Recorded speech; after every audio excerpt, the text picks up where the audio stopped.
136তম আয়াত পর্যন্ত তর্জমা শেষ করেছি। আজকে সূরা বাকারার 137তম আয়াত থেকে নিয়ে 41 নম্বর আয়াত পর্যন্ত তাফসীর পেশ করা হবে ইনশাআল্লাহ।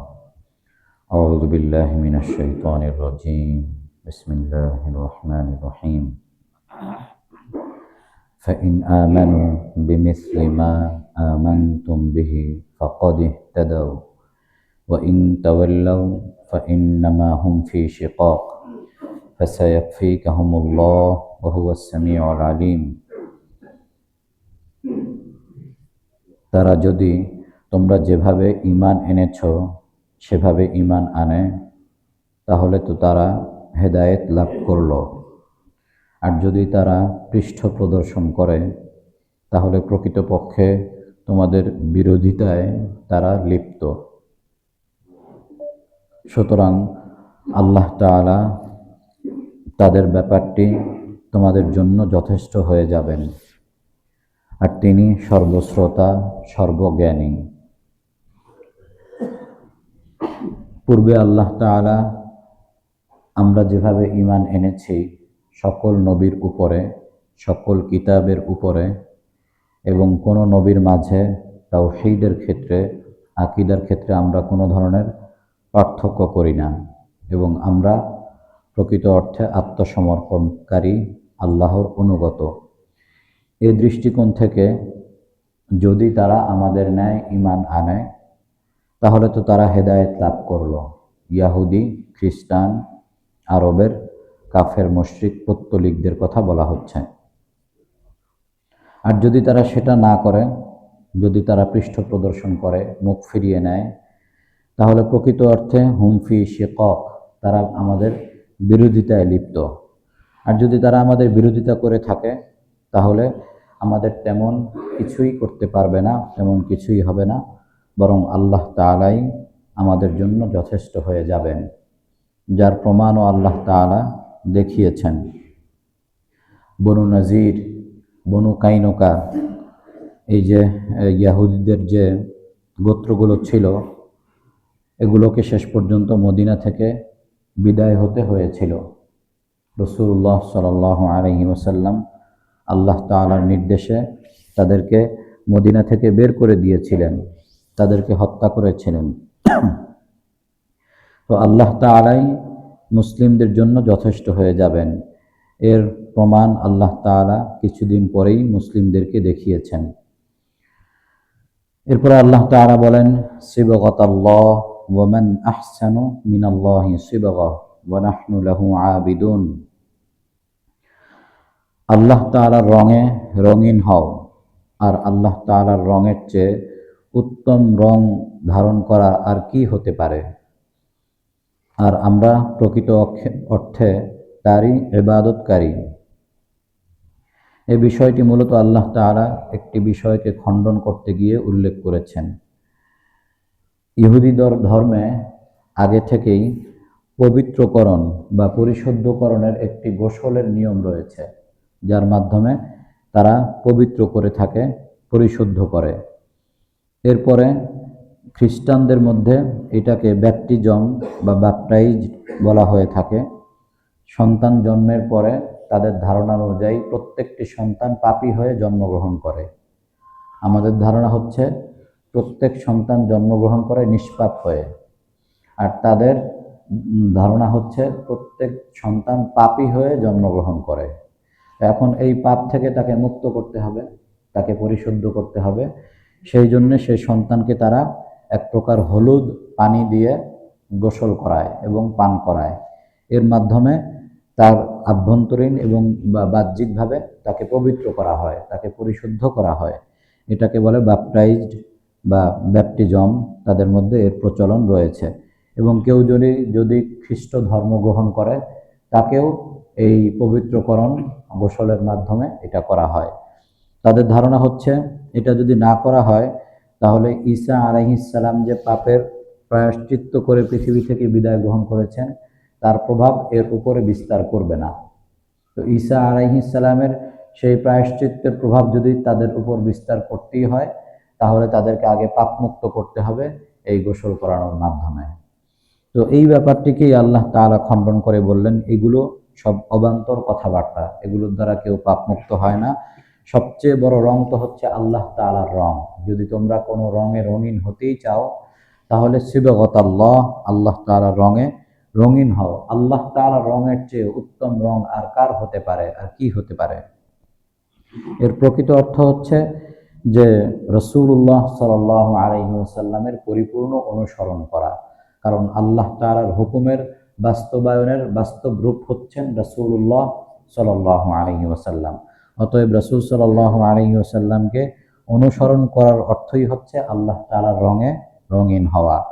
ওয়া নাহনু লাহু আবিদুন, আর আমরা প্রকৃতপক্ষে আল্লাহ তাআলারই বান্দা, আল্লাহ তাআলার ইবাদত করি।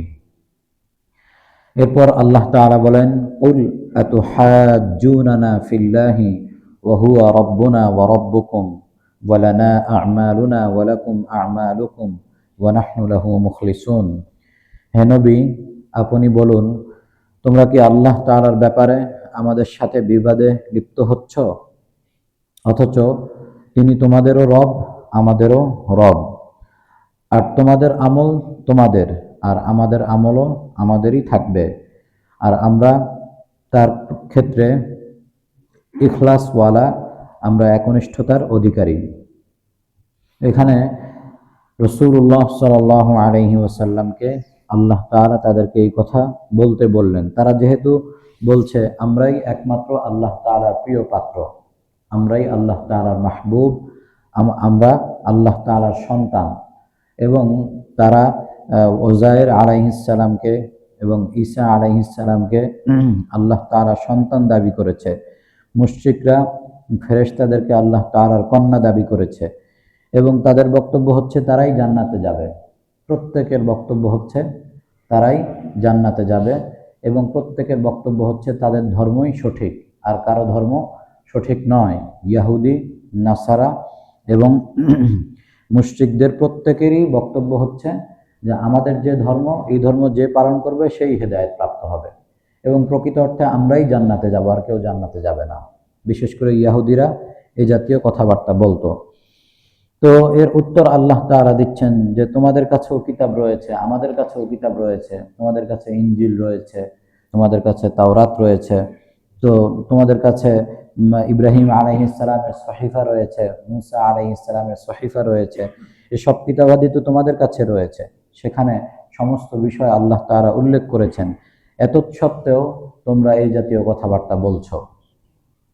তো তোমরা কেন এগুলো বলছো, অথচ তোমাদের রব যিনি, আমাদের রব তিনি। তো এটা কোথাও আল্লাহ তাআলা কোনো কিতাবে বলেননি যে একমাত্র তোমাদেরকেই আল্লাহ তাআলা জান্নাত দান করবেন, তোমরাই আল্লাহ তাআলার প্রিয় পাত্র, আল্লাহ তাআলার সকল রহমত তোমাদের উপরেই নাজিল হবে, এমন কথা তোমাদের কোনো কিতাবের মধ্যে নাই। তিনি আমাদেরও রব, তোমাদেরও রব। আমরাও আল্লাহ তাআলার প্রিয় বান্দা হতে পারি, আমরাও আল্লাহ তাআলার রহমত পেতে পারি, আমরাও জান্নাতে প্রবেশ করতে পারি, যদি আল্লাহ তাআলার সাথে আমাদের ইখলাস থাকে, একনিষ্ঠতা থাকে। আর প্রকৃতপক্ষে আমরাই ইখলাসের সাথে আল্লাহ তাআলার সাথে রয়েছি, কারণ আমরা আল্লাহ তাআলার হুকুম অনুযায়ী যখন যে নবীর প্রতি ঈমান আনা দরকার, তখন সেই নবীর প্রতি আমরা ঈমান এনেছি। যখন মুসা আলাইহিস সালাম এসেছিলেন, তখন মুসা আলাইহিস সালামের প্রতি ঈমান এনেছি। যখন মুসা আলাইহিস সালাম বিদায় গ্রহণ করেছেন, ঈসা আলাইহিস সালাম আসছেন, তখন আমরা ইনজিলের প্রতি, ঈসা আলাইহিস সালামের প্রতি বিশ্বাস স্থাপন করেছি। এরপরে যখন রাসূল সাল্লাল্লাহু আলাইহি ওয়াসাল্লাম আসছেন, তখন রাসূল সাল্লাল্লাহু আলাইহি ওয়াসাল্লামের প্রতি এবং কোরআনের প্রতি বিশ্বাস স্থাপন করেছি। এভাবে আল্লাহ তাআলার প্রতি আমরা একনিষ্ঠতার সাথে আচরণ করছি। কিন্তু তোমরা তোমাদের একটা ধর্ম নিয়েই আছো, এবং তোমরা এই কথা বলতে চাচ্ছ যে কিয়ামত পর্যন্ত এই ধর্মই থাকবে, এবং এই ধর্মের যারা অনুসারী তারাই জান্নাতে যাবে, অন্য কেউ জান্নাতে যাবে না। কিন্তু প্রকৃতপক্ষে আমরা এই কথা বলছি না। তো আমরা হচ্ছি মুখলিস, আমরা একনিষ্ঠতার অধিকারী। আর তোমরা আল্লাহ তাআলার ব্যাপারে আমাদের সাথে বিতর্ক করতে এসো না। তোমাদের আমল তোমাদেরই থাকবে, আর আমাদের আমল আমাদেরই থাকবে। কিয়ামতের ময়দানে আল্লাহ তাআলা সবকিছু সুস্পষ্ট করে দিবেন। এরপর আল্লাহ তাআলা বলছেন, আম তাকুলুনা ইন্না ইব্রাহিমা ওয়া ইসমাঈলা ওয়া ইসহাকা ওয়া ইয়াকুবা ওয়াল আসবাতা কানু হুদান আও নাসারা কুল আআনতুম আ'লামু আমিল্লাহ ওয়া মান আযলামু মিম্মান কাতামা শাহাদাতান ইনদাহু মিনাল্লাহ ওয়া মাল্লাহু বিগাফিলিন আম্মা তা'মালুন। নাকি তারা এই কথা বলছে যে নিঃসন্দেহে ইব্রাহিম, ইসমাইল, ইসহাক, ইয়াকুব ও তার বংশধররা ইয়াহুদি ছিল অথবা নাসারা ছিল। আপনি বলুন, তোমরাই কি বেশি জানো নাকি আল্লাহ তাআলা বেশি জানেন? আর সেই ব্যক্তির চেয়ে বড় জালিম আর কে হতে পারে যে আল্লাহ তাআলার পক্ষ থেকে তার কাছে যে সাক্ষ্য রয়েছে সে সাক্ষ্যকে গোপন করে। আর আল্লাহ তাআলা তোমরা যা কিছু করছো সে ব্যাপারে বেখবর নন। তো এইখানে আল্লাহ তাআলা এই ব্যাপারটি উল্লেখ করলেন যে তারা যে বলছে যে ইব্রাহিম আলাইহিসসালাম, ইসমাইল আলাইহিসসালাম, ইসহাক আলাইহিসসালাম, ইয়াকুব আলাইহিসসালাম এদের ব্যাপারে বলেছে যে তারা ইয়াহুদি ছিল। কিন্তু আল্লাহ তাআলা বললেন যে তারা কি এই কথা বলতে চাচ্ছে যে তারা ইয়াহুদি ছিল? কারণ তারা এর আগে বলেছে যে তারা তাদের সন্তানাদিকে মৃত্যুর পূর্বে ওসিয়ত করেছে ইয়াহুদি হওয়ার ব্যাপারে, অথচ এই কথা তারা ওসিয়ত করেন নাই। তারা বরং ওসিয়ত করেছে তোমরা মুসলিম হও, আমরা মুসলিম, তোমরাও মুসলিম হবে এবং তোমরা একই রবের ইবাদত করবে, এটা তারা বলেছিল। তো আল্লাহ তাআলা বলছেন তারা কি এই কথা বলতে চাচ্ছে যে এই সকল নবীরা ইয়াহুদি ছিল, এই সকল নবীরা খ্রিস্টান ছিল? এই কথা কি তারা বলতে চাচ্ছে? তুমি তাদেরকে বলে দাও যে আল্লাহ তাআলা ভালো জানেন নাকি তোমরা বেশি জানো? তোমরা তো তোমাদের কিতাবে সবকিছুকে, তোমাদের বিরুদ্ধে যা রয়েছে এই সব কিছুকে তোমরা গোপন করছো। সেটাই আল্লাহ তাআলা বললেন ওই ব্যক্তির চেয়ে বড় জালিম কে হতে পারে যে তার কাছে যে সাক্ষ্য রয়েছে সে সাক্ষ্যকে সে গোপন করে। তাদের কিতাবের মধ্যে রয়েছে মিন বাদ ইসমুহু আহমদ, যে তাদের পরে একজন নবী আসবে তার নাম হবে আহমদ, ইনজিলের মধ্যে রয়েছে। তাদের কিতাবের মধ্যে রয়েছে রাসূলুল্লাহ সাল্লাল্লাহু আলাইহি ওয়াসাল্লাম সম্পর্কে মুহাম্মাদুর রাসূলুল্লাহ ওয়াল্লাযীনা মাআহু আশিদ্দাউ আলাল কুফফার। এই যে আয়াত, এই আয়াতের পুরো বিষয়টি সাহাবায়ে কেরাম এবং রাসূলুল্লাহ সাল্লাল্লাহু আলাইহি ওয়াসাল্লাম এবং তাদের অবয়ব, তাদের আচরণ, তাদের আমল কি হবে এগুলো বিস্তারিত তাওরাতের মধ্যে রয়েছে। তো এগুলোকে তারা গোপন করছে। তো আল্লাহ তাআলা সে বিষয়টি বললেন যে তোমাদের কাছে যে বিষয়গুলো আল্লাহ তাআলা তোমাদের কিতাবে নাজিল করেছেন সেগুলো তোমরা গোপন করছো। তো এর চেয়ে বড় জালিম আর কে হতে পারে? তো তোমরা কি বেশি জানো নাকি আল্লাহ তাআলা বেশি জানে? তোমরা সেগুলোকে গোপন করছো আর তোমরা এই সকল নবীদের ব্যাপারে বলছো যে এই সকল নবীরা ইয়াহুদি হওয়ার কথা বলেছেন, খ্রিস্টানরা বলছে এই সকল নবীরা খ্রিস্টান হওয়ার কথা বলছে। প্রকৃত অর্থে তোমরা কি তাদের সেই সকল নবীদেরকে ইয়াহুদি বা খ্রিস্টান বানাতে চাচ্ছ? এই কথা আল্লাহ তাআলা বললেন। এরপরে আল্লাহ তাআলা সর্বশেষ বললেন তিলকা উম্মাতুন কদ খালাত লাহা মা কাসাবাত ওয়া লাকুম মা কাসাবতুম ওয়া লা তুসআলুনা আম্মা কানু ইয়ামালুন। তারা হচ্ছে একটি উম্মত যারা গত হয়ে গিয়েছে, তারা যা অর্জন করেছে তার ফলাফল তাদের জন্যই থাকবে, আর তোমরা যা উপার্জন করবে তার প্রতিদান তোমাদেরই থাকবে। আর তারা যা কিছু করছে সে ব্যাপারে তোমাদেরকে জিজ্ঞাসাবাদ করা হবে না। মুসলিমদেরকে আল্লাহ তাআলা সান্ত্বনা দিলেন, ছাড়ো তাদেরকে, তারা একটা উম্মত ছিল যারা গত হয়ে গিয়েছে। এই বনি ইসরাইলের যারা মুসা আলাইহিসসালামের অনুসারী, ঈসা আলাইহিসসালামের অনুসারী ইয়াহুদি, এরা গত হয়ে গিয়েছে। তাদের যা কিছু তারা করেছে, ভালো কাজ করেছে তার ফলাফল তারা লাভ করবে, মন্দ কাজ যা করেছে তার ফলাফলও তারা লাভ করবে। আর তোমরা যা কিছু করবে তার ফলাফল, তার বিনিময়ে তোমরা লাভ করবে। তাদের কোনো গুনাহের কারণে তোমাদেরকে পাকড়াও করা হবে না। এই আয়াতটি এর আগেও 134 নম্বর আয়াতে আল্লাহ তাআলা একই আয়াত, সেখানেও একই বক্তব্য আমরা তাফসির করেছি যে তাদের কোনো অপরাধ এর কারণে তোমাদেরকে শাস্তি দেওয়া হবে না, বরং তাদের শাস্তি তাদের উপরেই আসবে। অতএব এটা নিয়ে তাদের পিছনে এত পড়ে থাকার কোনো প্রয়োজন নেই। তোমরা তোমাদের মতো আমল করে যাও, তার বিনিময়ে তার ফলাফল আল্লাহ তাআলা তোমাদেরকে জান্নাতে দান করবেন। ওয়ালা তুসআলুনা আম্মা কানু ইয়ামালুন। আর বর্তমান সময়ে যারা ইহুদি রয়েছে, যারা খ্রিস্টান রয়েছে, পৌত্তলিক মুশরিক রয়েছে, তারা যা কিছু করছে সে সম্পর্কে তোমাদেরকে জিজ্ঞাসাবাদ করা হবে না। অতএব তোমরা তোমাদের মতো আমল করে যাও। ওয়ালা তাজিরু ওয়াজিরাতুন উযরা উখরা। কেউ কারো বোঝা বহন করবে না, বরং কিয়ামতের ময়দানে প্রত্যেকেই